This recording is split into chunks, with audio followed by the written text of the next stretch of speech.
Being stupid is not illegal. Being stupid is not cause to lose your job as a commentator.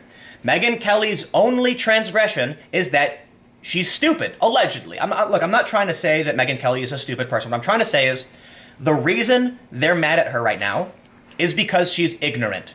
This is a story from Vice News. Admittedly, it's all over the place. Megyn Kelly is reportedly out at NBC. Wow. Who'd have thought a Fox News personality who once said that Santa Claus is white, period, a much more conservative-minded position, would not have survived on a morning show on NBC, which tends to be a, liberal audience. She made some claims, she made some statements, not about, they're saying she defended blackface. Well, in reality, she just didn't know what she was talking about, and she asked a question. That's enough, however. That's the final straw on the camel's back.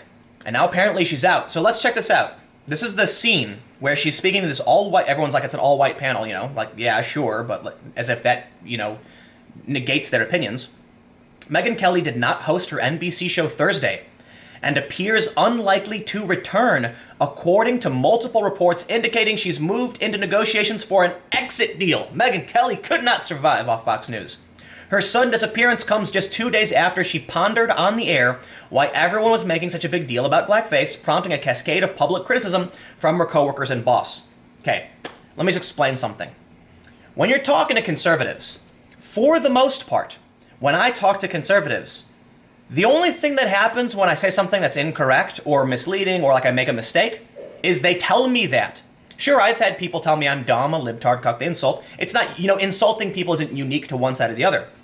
But I do believe hostility is primarily associated with the far left and less so with the far right to a certain extent, right? They do have their varying levels.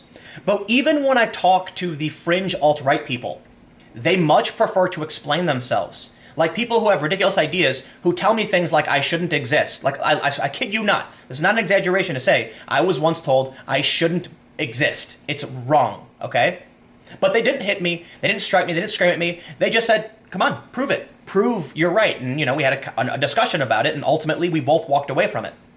It's strange to me, then, that the people who claim to be so tolerant are the ones who freak out, get violent, or remove Megyn Kelly, not because she said anything racist, because she asked why something was racist. It's just so ridiculous.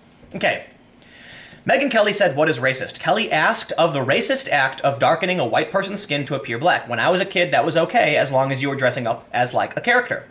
Kelly continued to defend the institution of blackface by pointing to the experiences of Luan D. Lesseps, a cast member of The Real Housewives of New York, who was criticized after darkening her skin to dress up like Diana Ross, which I might add, listen, there's a difference. I don't know if they have a photo of it. There's a difference between generally darkening your skin. Like the photo they're talking about, I talked about the other day, it wasn't blackface, okay? Blackface is something very specific where they would literally just, color their face and leave their mouth mostly white, and that was racist. The minstrel shows were meant to exclude these people and kind of mock them, mock their characters, mock their culture.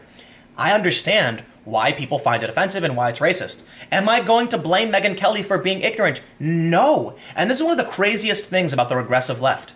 There's no second chance. You either know it or you're a Nazi. Seriously. How many times have I tweeted something like, I don't understand why everyone's yelling at me? And they respond with, it's not our job to educate you. You should go and do this on your own. It's like, well, listen, dude. If you want me to understand why something's wrong, you need to tell me why it's wrong. Otherwise, I'm going to give you the finger. Plain and simple. And this is what we end up seeing time and time again with this kind of hostility. I actually have this article, which we'll pull up in a second, The Psychology of Progressive Hostility. I'm not going to read through the whole thing because it's really long, but I do want to highlight some of it. So when she asked these questions, she talked about Diana Ross. She dressed as Diana Ross and made her skin look darker than it really is. Not blackface. I can understand why people might still be upset about it. Kelly said in a tone that suggested she believes this is a perfectly normal thing for a person to do. And people said that was racist. And I don't know. I felt like, who doesn't love Diana Ross? She wants to look like Diana Ross for one day. I don't know how like that got racist on Halloween.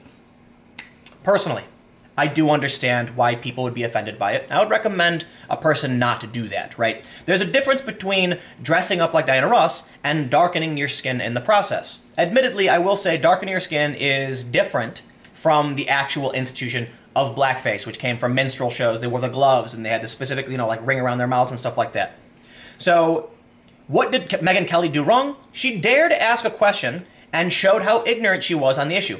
Here's what a normal person would say. I'd say, Megyn, let me explain to you why it is offensive, and let's go back. And look, I'm not even an expert, right? I think you might have to actually talk to some people who actually deal with history and understand, this era in American culture. But I have like a general understanding. You know what should have happened to Megyn Kelly? Nothing. Nothing should have happened. They should have had a guest on the next day pushing back on her and saying, listen, let me explain this to you. And that would have educated the audience. Megyn Kelly could have been like, wow, I didn't know that. I think it's fantastic that this was a gateway to a conversation. There was a time where when someone would do something like this, like look at Roseanne when she tweets something out. What should have happened? Roseanne should have issued an apology and then done a PSA about racism, right? There's this idea among the regressive left that you are not deserving of forgiveness at all. And I completely disagree with this. It's not unique to the regressive left. There are just various people who believe not forgiving people. If you don't forgive someone, what do? They get pushed to the fringes, right? So here's an example. Actually, I'm not going to name this person. There was a person who was a low-level journalist working for a prominent publication who tweeted out a mistake, got fired for it, and was forced to resign, is my understanding, and then they went to go work for a propaganda outlet. Is that better? No. We want less propaganda. We want less people deceiving you. But when you lose your job as a journalist and no one will hire you, what options do you have? What choice do you have if you want to survive and you have a specific skill set? You're going to go produce propaganda. Plain and simple. And that's what's going to happen. What happens to Megyn Kelly, for getting in trouble for this? Is that going to improve anyone's life? Is it going to make anybody understand? Absolutely not. Kelly's comments prompted an immediate backlash, punctuated with critical remarks from Today Show coworkers like Al Roker and Craig Melvin, and NBC News chairman Andy Lack. Kelly later apologized in a company-wide internal email to staff, and then again on the air the following day. I want to begin with 2 words. I'm sorry, she began. The country feels so divided, and I have no wish to add to that pain and offense. I believe this is a time for more understanding, more love, more sensitivity, and honor. And you know what? And she says, thank you for listening and for helping me listen to, Kelly said to a standing ovation from the studio audience. Spot on. Plain and simple. End of story. Class act. I think what she said was right, and I think we should have moved on from here and let her do her thing. I will say, though, she's not just being removed because she asked questions. Like, I don't even want to say she defended blackface. She was simply asking why. She knew it was offensive, and she asked people why it was offensive. Isn't that what a normal person should do? But it's also that Megyn Kelly was a conservative Fox News personality. She doesn't really fit this weird morning show thing they got going on. Like, there was that one viral moment where she started dancing with the audience, and it was just the most cringe-inducing thing ever produced, in my opinion. Good luck besting that. Al Roker said that it, comes from minstrel shows, and she's got to come and apologize. I want to move on to a little bit of the psychology of progressives. Adding to the drama, Kelly left her talent agency, CAA, which is, I believe it's called Creative Artist, this week, and reportedly planned to sign with UTA, who had previously recommended her. However, UTA, according to Deadline, lost interest in the wake of her comments. NBC did not immediately respond to Vice News' request for comment. Think about this. Full disclosure, I briefly worked with UTA on a few projects, right? So I actually still have a contract with UTA for a book deal, which is just not happening because that's cycle. It was a couple years ago, but I did do some contracts with them for TV shows, things that never got picked up. UTA is not. They lost interest in her simply because she asked why blackface is racist, and that's kind of crazy. I can only imagine that me defending Megyn Kelly and saying she didn't do anything wrong because she was just ignorant certainly disqualifies me from representation from one of the big agencies, and that's the terrifying world we're living in. And that's where I segue to this article from Quillette. Quillette is amazing. The Psychology of Progressive Hostility. They show the Ben Affleck freaking out. And, I can't read through the whole thing, but I do want to point out this tweet from Melissa Chen. Melissa is amazing. She said, I'm a centrist. I hold some conservative views and some liberal views. But I'm more afraid of talking to my liberal friends about my conservative views than I am talking to my conservative friends about my liberal views. This is from January, and this kind of explains the story. I think there's a part of it in the story where they talk about where they asked progressives to tackle an issue from a conservative point of view, and they couldn't do it. But when they asked conservatives to address an issue from a progressive point of view, they were able to do it. Meaning that conservatives, there's a reason why they don't flip out. Sometimes they do. Look, everybody has their trigger moments. Some people get angry or sensitive for certain things. For the most part, I can walk up to a guy in a MAGA hat and say, I think Trump is dumb. And he's going to be like, okay. And then if I said something like, I think Trump is racist, he'd be like, what has he done? Explain it to me. Come on, prove it to me. That's the conversations I see at these Trump rallies. What happens, though, when you go up to the left and you say you think Trump isn't racist?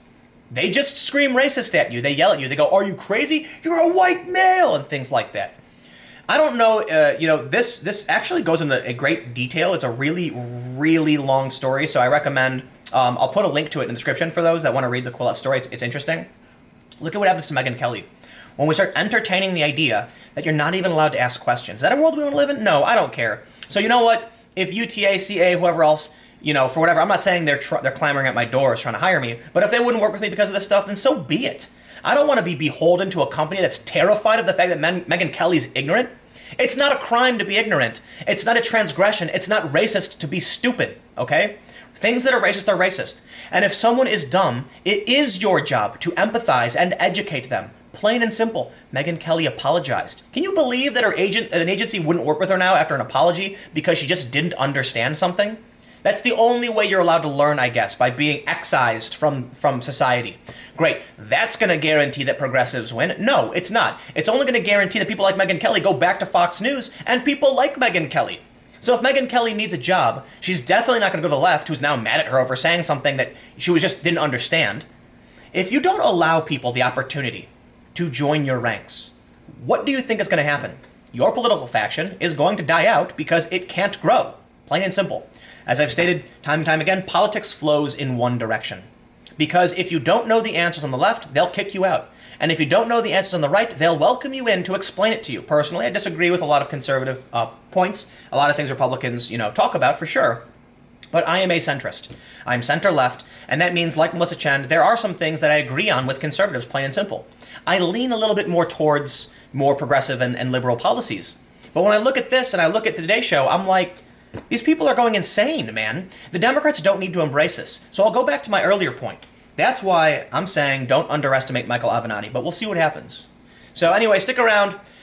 I've got another story coming up in just a few minutes. This one's not from a mainstream source, from like a rational blog talking about people faking hate crimes. And that'll be on my channel in just a few minutes, so stick around.